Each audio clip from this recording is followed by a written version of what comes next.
तरी तुम जानती ही हो कि शिशुपाल, शाल्व, जरासंध, दंत वक्र आदि नरपति और तुम्हारा बड़ा भाई रुक्मी सभी मुझसे द्वेष करते थे। कल्याणी, वे सब बल पौरुष के मद से अंधे हो रहे थे, अपने सामने किसी को कुछ नहीं गिनते थे। उन दुष्टों का मान मर्दन करने के लिए ही मैंने तुम्हारा हरण किया था, और कोई कारण नहीं था। निश्चय ही हम उदासीन हैं, हम स्त्री संतान और धन के लोलुप नहीं हैं। निष्क्रिय और देह गेह से संबंध रहित दीप शिखा के समान साक्षी मात्र हैं। हम अपने आत्मा के साक्षात्कार से ही पूर्ण काम हैं, कृतकृत्य हैं। श्री सुखदेव जी कहते हैं, परीक्षित, भगवान श्री कृष्ण के क्षण भर के लिए भी अलग न होने के कारण रुक्मिणी जी को यह अभिमान हो गया था कि मैं इनकी सबसे अधिक प्यारी हूँ।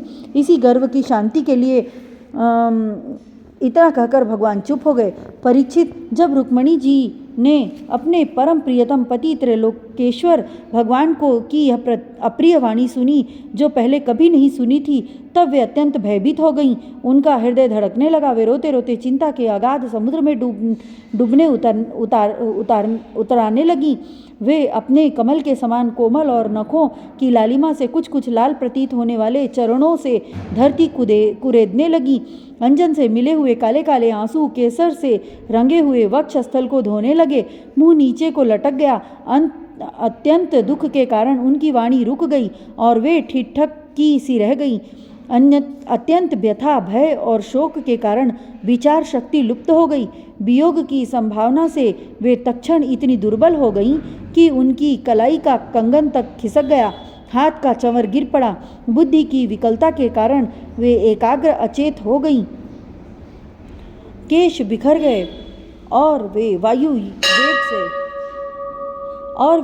वेग से उखड़े हुए केले के खंभे की तरह धरती पर गिर पड़ी। भगवान श्री कृष्ण ने देखा कि मेरी प्रेयसी रुक्मिणी जी हास्य विनोद की गंभीरता नहीं समझ रही हैं और प्रेम पाश की दृढ़ता के कारण उनकी यह दशा हो रही है। स्वभाव से ही परम करुणिक भगवान श्री कृष्ण का हृदय उनके प्रति करुणा से भर गया। चार भुजाओं वाले वे भगवान उसी समय पलंग से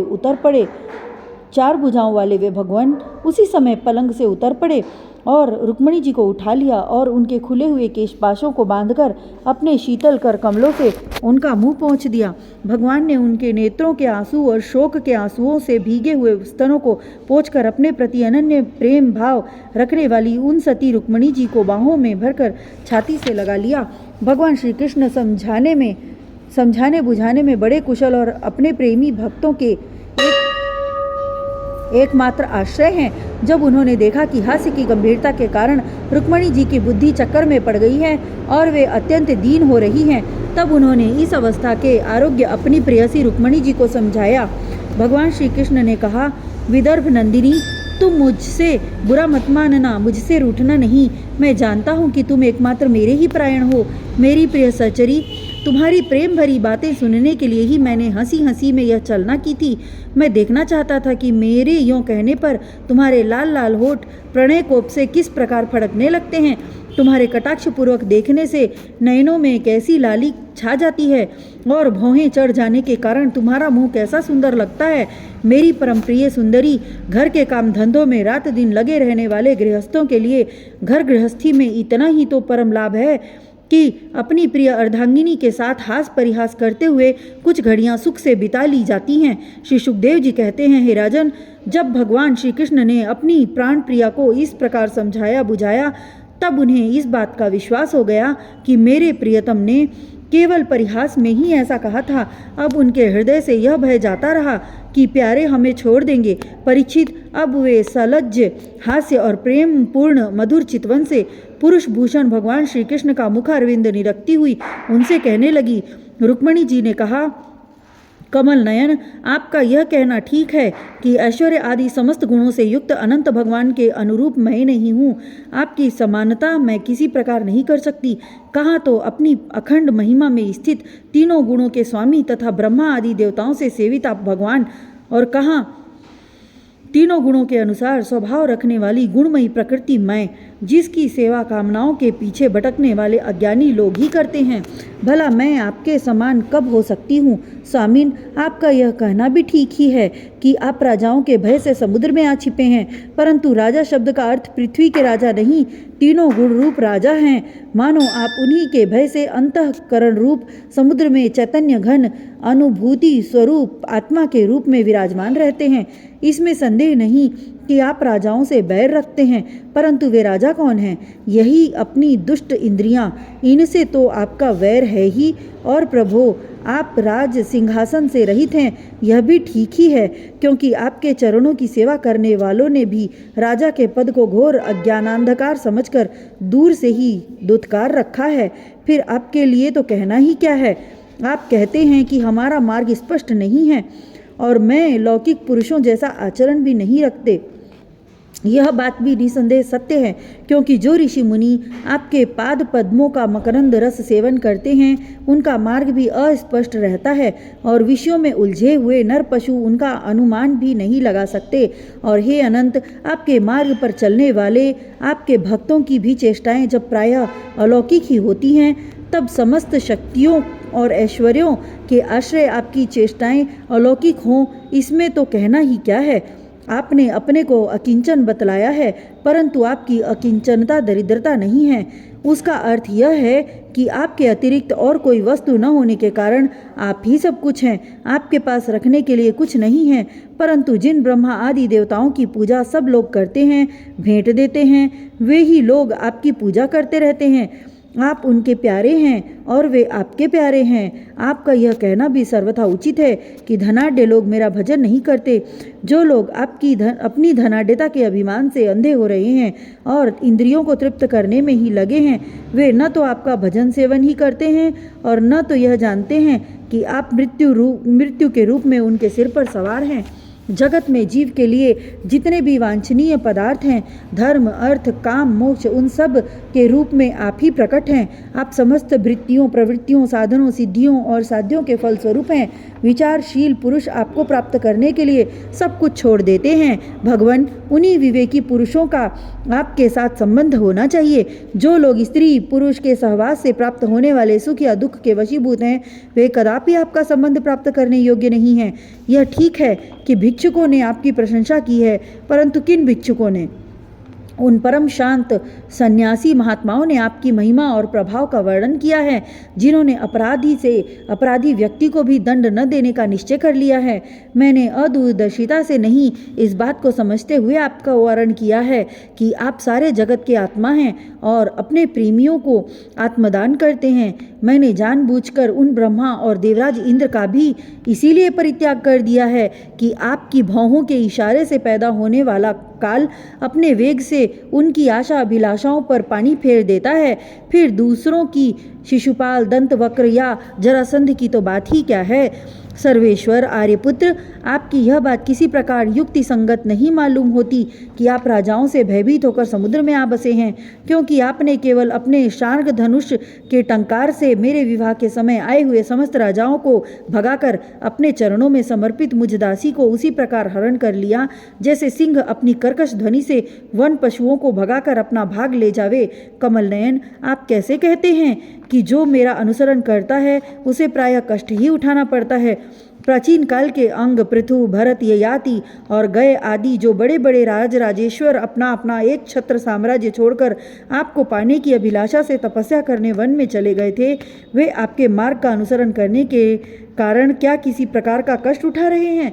आप कहते हैं कि तुम और किसी राजकुमार का वर्ण कर लो। भगवान, आप समस्त गुणों के एकमात्र आश्रय हैं। बड़े बड़े संत आपके चरण कमलों की सुगंध का बखान करते रहते हैं।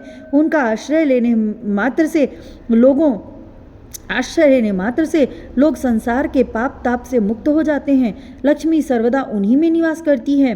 फिर आप बतलाइए कि अपने स्वार्थ और परमार्थ को भली भांति समझने वाली ऐसी कौन सी स्त्री है जिसे एक बार उन चरण कमलों की सुगंध सूंघने को मिल जाए और फिर वह उनका तिरस्कार करके ऐसे लोगों को वरण करे जो सदा मृत्यु, रोग, जन्म, जरा आदि भयों से युक्त हैं। कोई भी बुद्धिमता स्त्री ऐसा नहीं कर सकती। प्रभो, आप सारे जगत के एकमात्र स्वामी हैं। आप ही इस लोक और परलोक में समस्त आशाओं को पूर्ण करने वाले एवं आत्मा हैं। मैंने आपको अपने अनुरूप समझकर ही वरण किया है। मुझे अपने कर्मों के अनुसार विभिन्न योनियों में भटकना पड़े, इसकी मुझको परवाह नहीं है। मेरी एकमात्र अभिलाषा यही है कि मैं सदा आपका भजन करने वालों का मिथ्या संसार भ्रम निवृत्त करने वाले तथा उन्हें आप अपना स्वरूप तक दे डालने वाले आप परमेश्वर के चरणों की शरण में रहूं। अच्युत शत्रुसूदन, गधों के समान घर का बोझा ढोने वाले, बैलों के समान गृहस्थी के व्यापारों में जुटे रहकर कष्ट उठाने वाले, कुत्तों के समान तिरस्कार सहने वाले, बिलवा के समान कृपण और हिंसक तथा कृत दासों के समान स्त्री की सेवा करने वाले शिशुपाल आदि राजा लोग, जिन्हें वरण करने के लिए आपने मुझे संकेत किया है, उस अभागिनी स्त्री के पति हों, जिनके कानों में भगवान शंकर, ब्रह्मा आदि देवेश्वरों की सभा में गाई जाने वाली आपकी लीला कथा ने प्रवेश नहीं किया है। यह मनुष्य का शरीर जीवित होने पर भी मुर्दा ही है। ऊपर से चमड़ी, दाढ़ी, मूछ, रोएं, नख और केशों से ढका हुआ है, परंतु इसके भीतर मांस, हड्डी, खून, कीड़े, मलमूत्र, कफ, पित्त और वायु भरे पड़े हैं। इसे वही मूढ़ स्त्री अपना प्रियतम पति समझकर सेवन करती है, जिसे कभी आपके चरणारविंद के मकरंद की सुगंध सूंघने को नहीं मिली।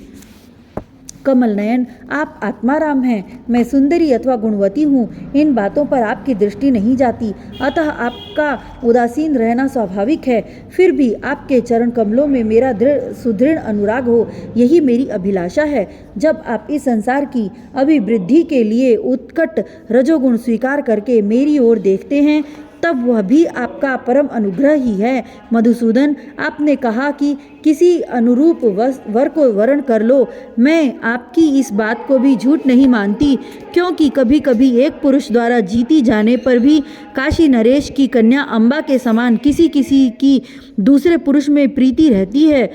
उल्टा स्त्री का मन तो विवाह हो जाने पर भी नए नए पुरुषों की ओर खींचता रहता है। बुद्धिमान पुरुष को चाहिए कि वह ऐसी उल्टा स्त्री को अपने पास न रखे। उसे अपनाने वाला पुरुष लोक और परलोक दोनों खो बैठता है, उभय भ्रष्ट हो जाता है। भगवान श्री कृष्ण ने कहा, साध्वी राजकुमारी, यही बातें सुनने के लिए तो मैंने तुमसे हंसी हंसी में तुम्हारी वंचना की थी, तुम्हें छपकाया था। तुमने मेरे वचनों की जैसी व्याख्या की है वह अक्षरशः सत्य है। हे सुंदरी, तुम मेरी अनन्य प्रेयसी हो, मेरे प्रति तुम्हारा अनन्य प्रेम है। तुम मुझसे जो जो अभिलाषाएं करती हो वे तो तुम्हें सदा सर्वदा प्राप्त ही हैं, और यह बात भी है कि मुझसे की हुई अभिलाषाएं सांसारिक कामनाओं के समान बंधन में डालने वाली नहीं होती, बल्कि वे समस्त कामनाओं से मुक्त कर देती हैं। पुण्यमयी प्रिय, मैंने तुम्हारा पति प्रेम और पतिव्रत भी भली भांति देख लिया। मैंने उल्टी सीधी बात कहकर तुम्हें विचलित करना चाहा था, परंतु तुम्हारी बुद्धि मुझसे तनिक भी इधर उधर न हुई। प्रिय, मैं मोक्ष का स्वामी हूँ, लोगों को संसार सागर से पार करता हूँ। जो सकाम पुरुष अनेक प्रकार के व्रत और तपस्या करके दाम्पत्य जीवन के विषय सुख की अभिलाषा से मेरा भजन करते हैं, वे मेरी माया से मोहित हैं। माननीय प्रिय, मैं मोक्ष तथा संपूर्ण संपदाओं का आश्रय हूँ, अधीश्वर हूँ। मुझ परमात्मा को प्राप्त करके भी जो लोग केवल विषय सुख के साधन संपत्ति की ही अभिलाषा करते हैं, मेरी पराभक्ति नहीं चाहते, वे बड़े मंदभागी हैं, क्योंकि विषय सुख तो नरक में और नरक के ही समान सूकर, कुकर आदि योनियों में भी प्राप्त हो सकते हैं, परंतु उन लोगों का मन तो विषयों में ही लगा रहता है, इसलिए उन्हें नरक में जाना भी अच्छा जान पड़ता है। गृहेश्वरी प्राणप्रिय, यह बड़े आनंद की बात है कि तुमने अब तक निरंतर संसार बंधन से मुक्त करने वाली मेरी सेवा की है। दुष्ट पुरुष ऐसा कभी नहीं करते। जिन स्त्रियों का चित्त दूषित कामनाओं से भरा हुआ है और जो अपनी इंद्रियों की तृप्ति में ही लगी रहने के कारण अनेकों प्रकार से छल छंद रचती रहती हैं, उनके लिए तो ऐसा करना और भी कठिन है। मानिनी, मुझे अपने घर भर में तुम्हारे समान प्रेम करने वाली भार्या और कोई नहीं दिखाई देती। क्योंकि जिस समय तुमने मुझे देखा न था, केवल मेरी प्रशंसा सुनी थी, उस समय भी अपने विवाह में आए हुए राजाओं की उपेक्षा करके ब्राह्मण के द्वारा मेरे पास गुप्त संदेश भेजा था। तुम्हारा हरण करते समय मैंने तुम्हारे भाई को युद्ध में जीतकर उसे विरूप कर दिया था, और अनिरुद्ध के विवाहोत्सव में चौसर खेलते समय बलराम जी ने तो उसे मार ही डाला, किंतु हमसे वियोग हो जाने की आकांक्षा से तुमने चुपचाप वह सारा दुख सह लिया। मुझसे एक बात भी नहीं कही। तुम्हारे इस गुण से मैं तुम्हारे वश हो गया हूँ। तुमने मेरी प्राप्ति के लिए दूत के कारण अपना गुप्त संदेश भेजा था, परंतु जब तुमने मेरे पहुँचने में कुछ विलंब होता देखा, तब तुम्हें यह सारा संसार सूना दिखने लगा।